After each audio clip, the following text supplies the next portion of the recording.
Chapter 10. Halloween. Malfoy couldn't believe his eyes when he saw that Harry and Ron were still at Hogwarts the next day, looking tired but perfectly cheerful. Indeed, by the next morning Harry and Ron thought that meeting the three-headed dog had been an excellent adventure, and they were quite keen to have another one. In the meantime, Harry filled Ron in about the package that seemed to have been moved from Gringotts to Hogwarts, and they spent a lot of time wondering what could possibly need such heavy protection. "It's either really valuable or really dangerous," said Ron. "Or both," said Harry. But as all they knew for sure about the mysterious object was that it was about 2 inches long, they didn't have much chance of guessing what it was. Without further clues, neither Neville nor Hermione showed the slightest interest in what lay underneath the dog and the trapdoor. All Neville cared about was never going near the dog again. Hermione was now refusing to speak to Harry and Ron, but she was such a bossy know-it-all that they saw this as an added bonus. All they really wanted now was a way of getting back at Malfoy, and to their great delight, just such a thing arrived in the mail about a week later. As the owls flooded into the Great Hall as usual, everyone's attention was caught at once by a long, thin package carried by 6 large screech owls. Harry was just as interested as everyone else to see what was in this large parcel, and was amazed when the owl soared down and dropped it right in front of him, knocking his bacon to the floor. They had hardly fluttered out of the way when another owl dropped a letter on top of the parcel. Harry ripped open the letter first, which was lucky, because it said, "Do not open the parcel at the table. It contains your new Nimbus 2000, but I don't want everybody knowing you've got a broomstick or they'll all want one. Oliver Wood will meet you tonight on the Quidditch field at 7 o'clock for your first training session." Harry had difficulty hiding his glee as he handed the note to Ron to read. "A Nimbus 2000. Ron moaned enviously. "I've never even touched one." They left the hall quickly, wanting to unwrap the broomstick in private before their first class, but halfway across the entrance hall they found the way upstairs barred by Crabbe and Goyle. Malfoy seized the package from Harry and felt it. "That's a broomstick," he said, throwing it back to Harry with a mixture of jealousy and spite on his face. "You'll be in for it this time, Potter. First years aren't allowed them." Ron couldn't resist it. "It's not any old broomstick," he said, "it's a Nimbus 2000. "What did you say you've got at home, Malfoy? A Comet 260? Ron grinned at Harry. "Comets look flashy, but they're not in the same league as the Nimbus." "What would you know about it, Weasley? You couldn't afford half the handle," Malfoy snapped back. "I suppose you and your brothers have to save up twig by twig." Before Ron could answer, Professor Flitwick appeared at Malfoy's elbow. "Not arguing, I hope, boys," he squeaked. "Potter's been sent a broomstick, Professor," said Malfoy quickly. Yes, that's right," said Professor Flitwick, beaming at Harry. "Professor McGonagall told me all about the special circumstances, Potter." "And what model is it?" "A Nimbus 2000, sir," said Harry, fighting not to laugh at the look of horror on Malfoy's face. "And it's really thanks to Malfoy here that I've got it," he added.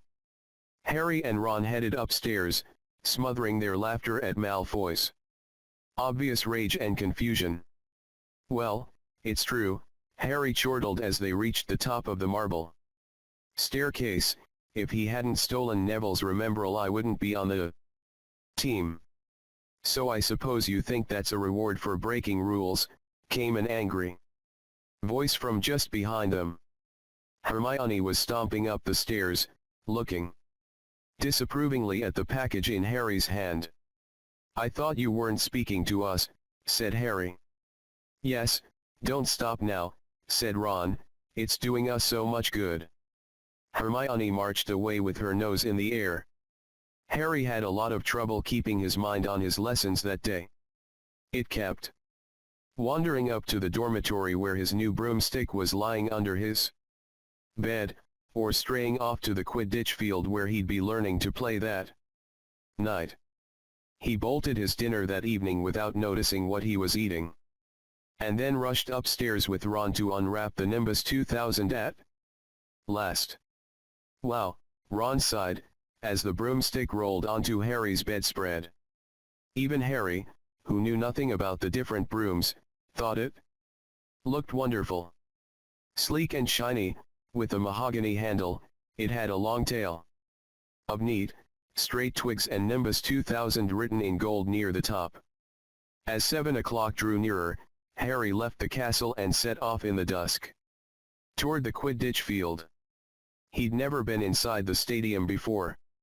Hundreds of seats were raised in stands around the field so that the spectators were high enough to see what was going on.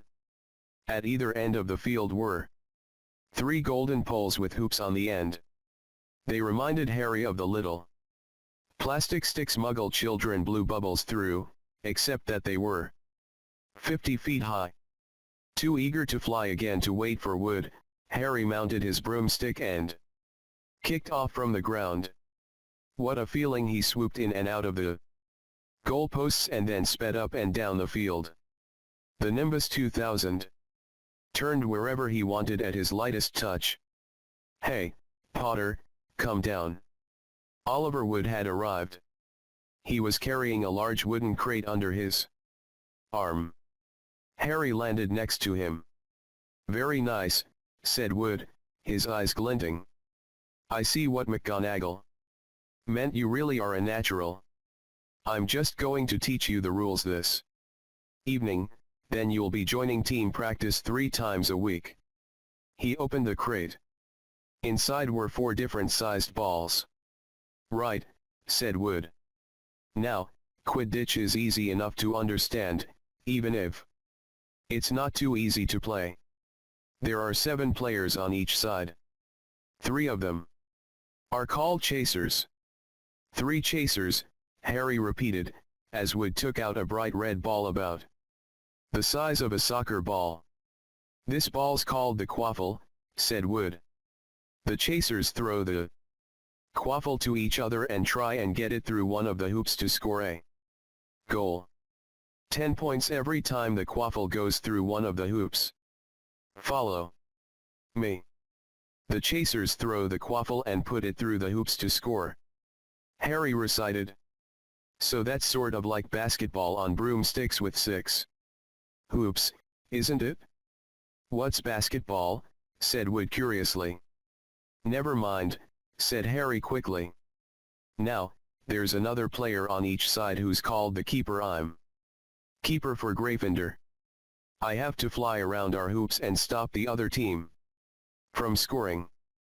3 chasers, 1 keeper, said Harry, who was determined to remember it all. And they play with the quaffle. Okay, got that. So what are they for? He pointed at the 3 balls left inside the box. I'll show you now, said Wood. Take this. He handed Harry a small club, a bit like a short baseball bat. I'm going to show you what the bludgers do, Wood said. These 2 are the bludgers. He showed Harry 2 identical balls, jet black and slightly smaller than the red quaffle. Harry noticed that they seemed to be straining to escape the straps holding them inside the box.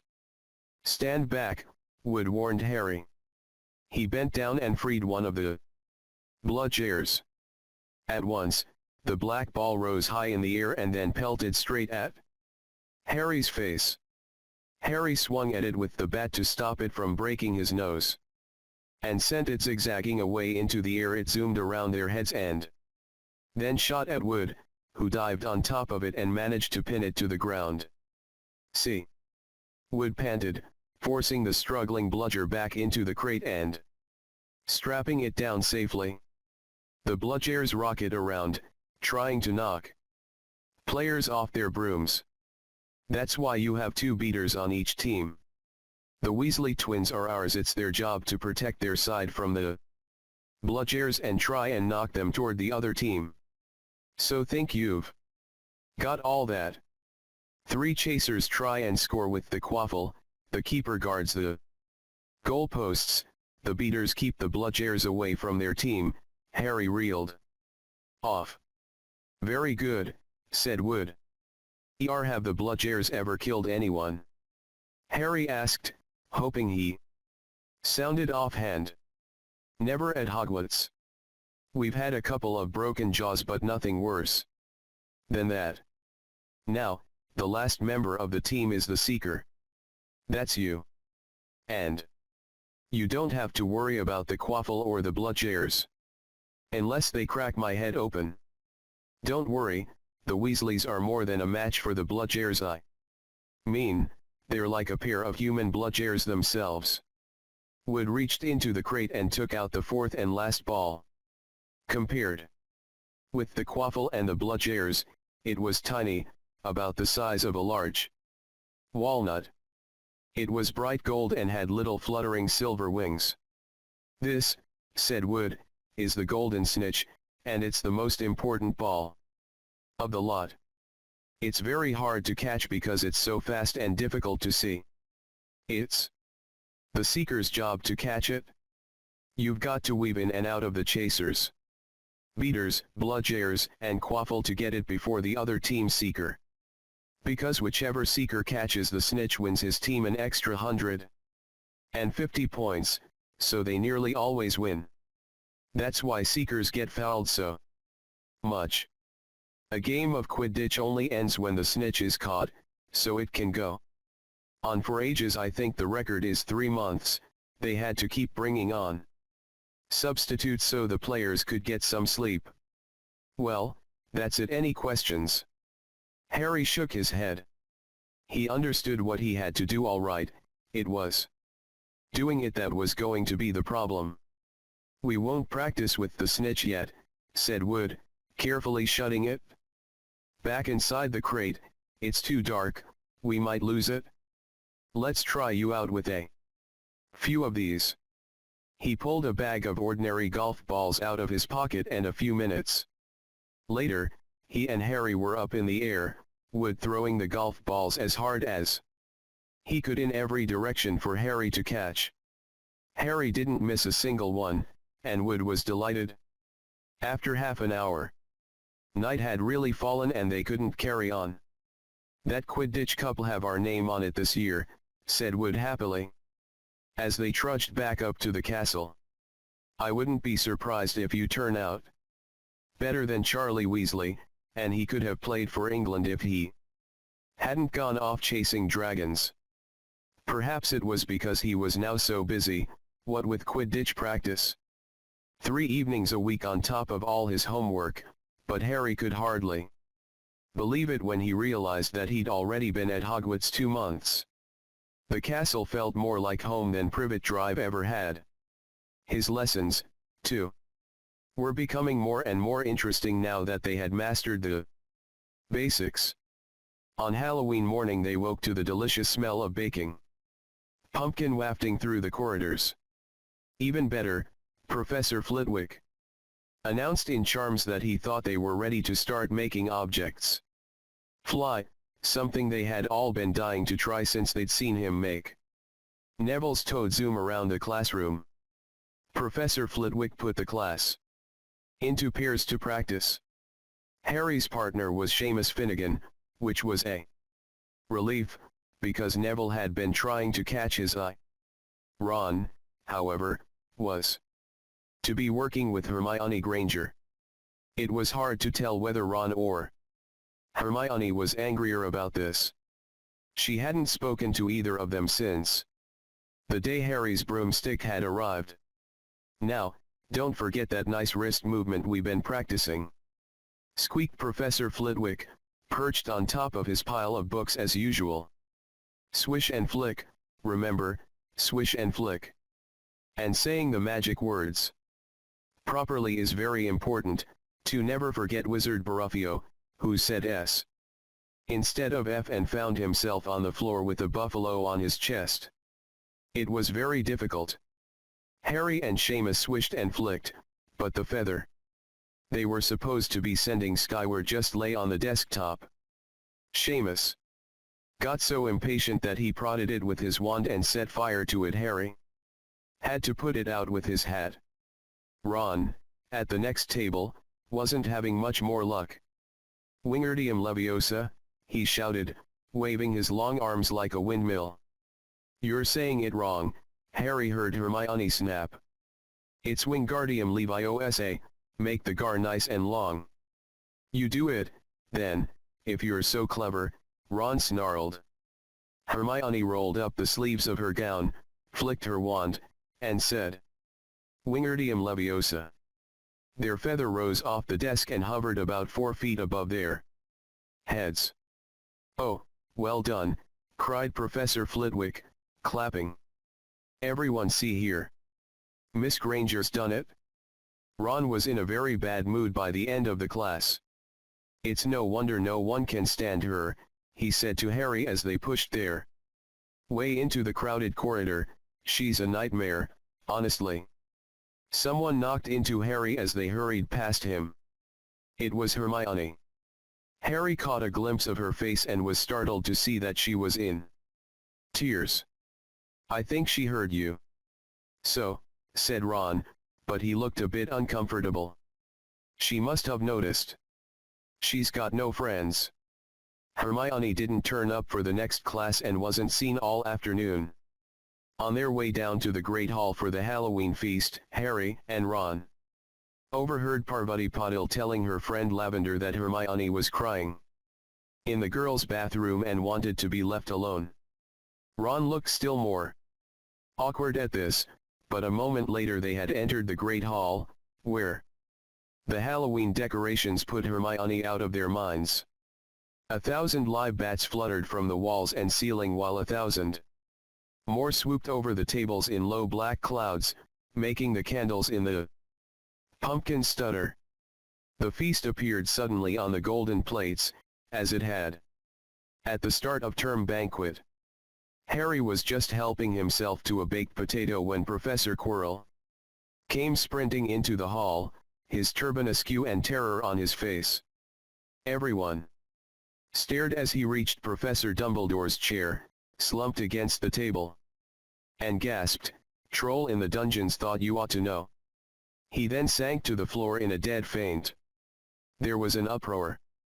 It took several purple firecrackers exploding from the end of Professor Dumbledore's wand to bring silence.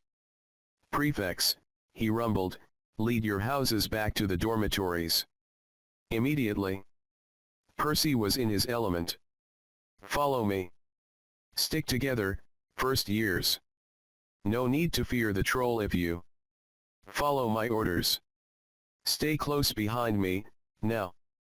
Make way, first years coming through. Excuse me, I'm a prefect. How could a troll get in?" Harry asked as they climbed the stairs. "Don't ask me, they're supposed to be really stupid," said Ron. "Maybe." Peeves let it in for a Halloween joke. They passed different groups of people hurrying in different directions. As they jostled their way through a crowd of confused Hufflepuffs, Harry suddenly grabbed Ron's arm. "I've just thought Hermione. What about her? She doesn't know about the troll." Ron bit his lip. "Oh, all right," he snapped. "But Percy'd better not see us."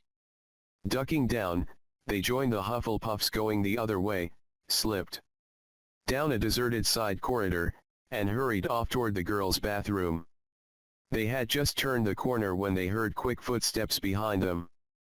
"Percy," hissed Ron, pulling Harry behind a large stone griffin.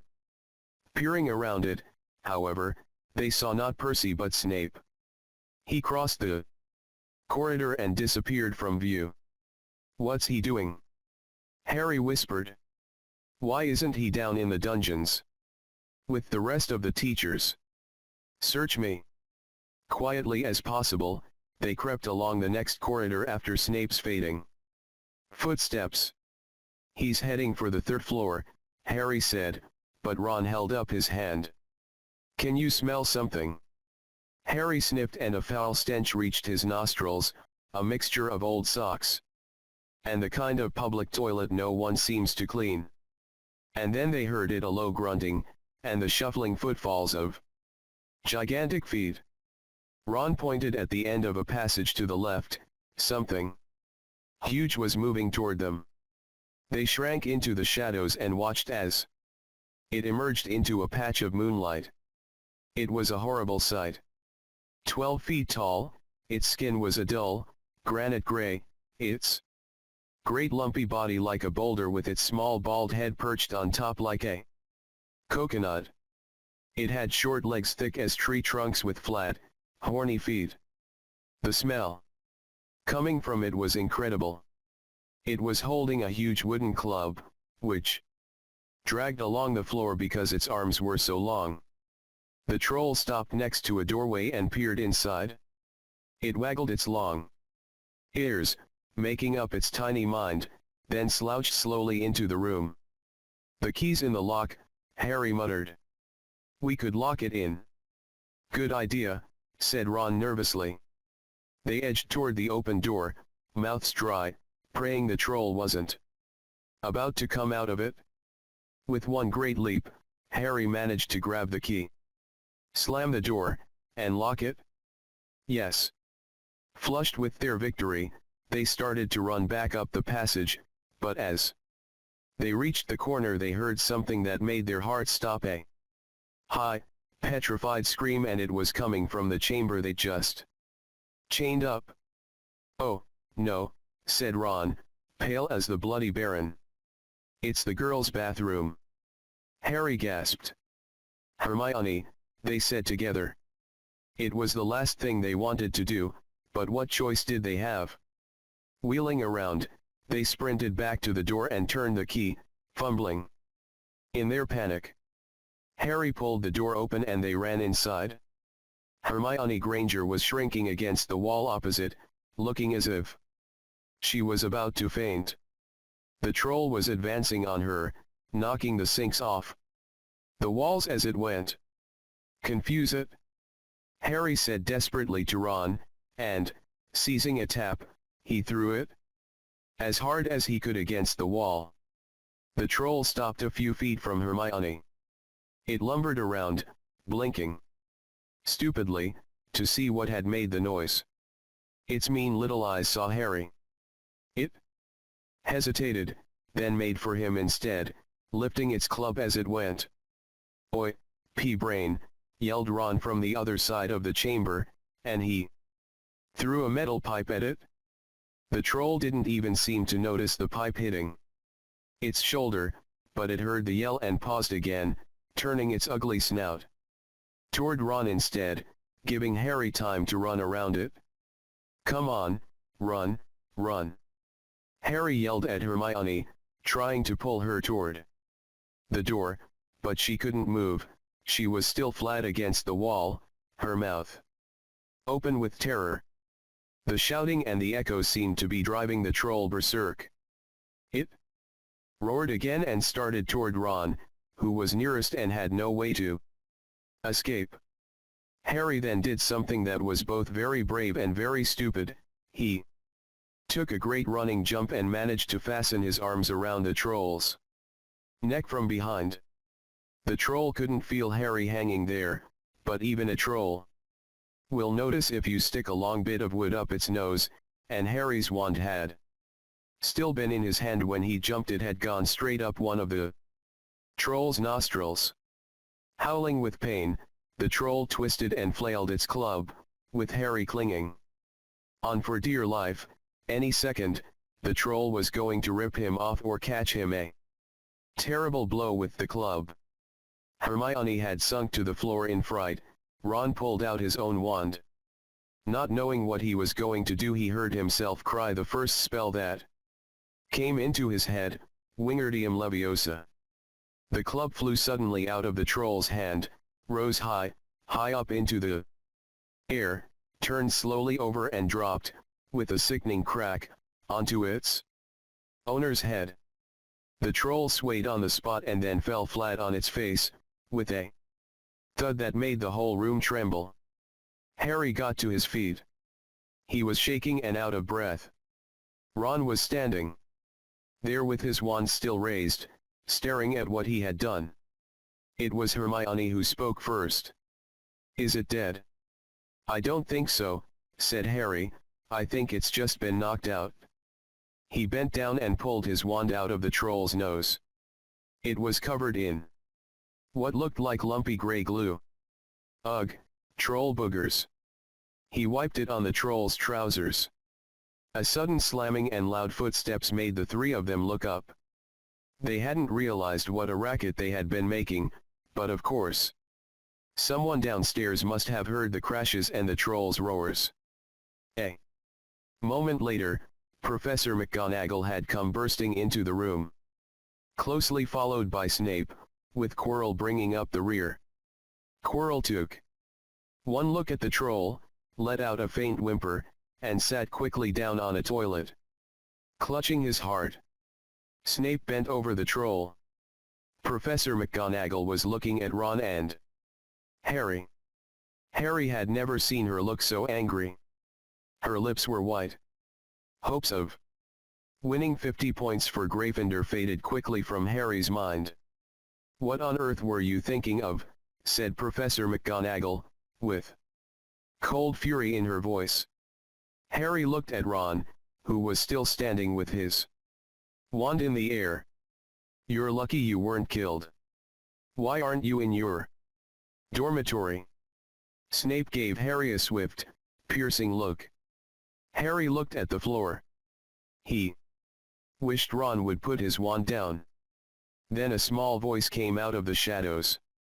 "Please, Professor McGonagall, they were looking for me." "Miss Granger." Hermione had managed to get to her feet at last. "I went looking for the troll because I thought I could deal with it on my own, you know, because I've read all about them." Ron dropped his wand. Hermione Granger, telling a downright lie to a teacher. "If they hadn't found me, I'd be dead now." Harry stuck his wand up its nose and Ron knocked it out with its own club.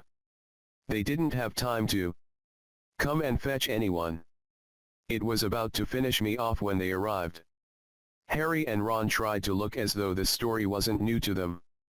"Well, in that case," said Professor McGonagall, staring at the three of them, "Miss Granger, you foolish girl, how could you think of tackling a mountain troll on your own?" Hermione hung her head. Harry was speechless. Hermione was the last person to do anything against the rules, and here she was, pretending she had to get them out of trouble. It was as if Snape had started handing out sweets. "Miss Granger, 5 points will be taken from Gryffindor for this," said Professor McGonagall. "I'm very disappointed in you. If you're not hurt at all, you'd better get off to Gryffindor Tower. Students are finishing the feast in their houses." Hermione left. Professor McGonagall turned to Harry and Ron. "Well, I still say you were lucky, but not many first years could have taken on a full-grown mountain troll. You each win Gryffindor 5 points.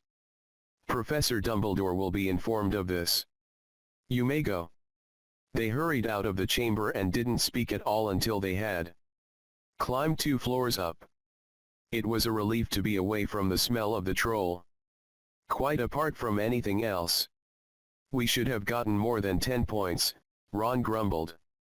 5, you mean, once she's taken off Hermione's. Good of her to get us out of trouble like that, Ron admitted. "Mind you, we did save her. She might not have needed saving if we hadn't locked the thing in with her," Harry reminded him. They had reached the portrait of the fat lady. "Pig snout," they said and entered. The common room was packed and noisy.